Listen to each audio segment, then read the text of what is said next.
اعوذ بالله من الشیطان اللعین الرجیم. بسم الله الرحمن الرحیم.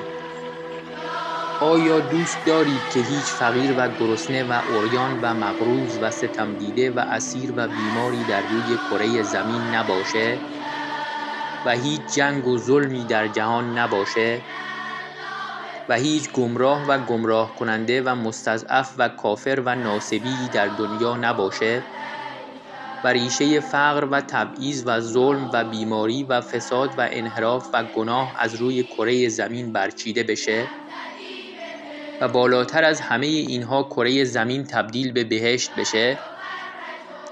تنها راه چاره برای تحقق این امر ظهور امام عصر عجل الله تعالی فرجه الشریفه و یکی از راه‌های نزدیکتر کردن ظهور احیای امر یا نشر علوم یا احادیث شریفه اهل بیت علیهم السلامه تا جهانیان با آشنایی با اهل بیت علیهم السلام و کلام شریفشون هرچه بیشتر شیعه بشن و تعداد یاران امام عصر عجل الله تعالی فرجه الشریف و دعا کنندگان جهت ظهور بیشتر بشه.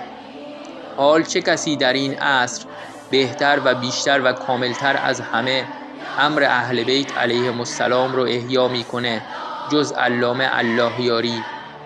پس کمک به علامه الله یاری یعنی کمک به امام عصر عجل الله تعالی فرجه الشریف و نزدیکتر کردن ظهور.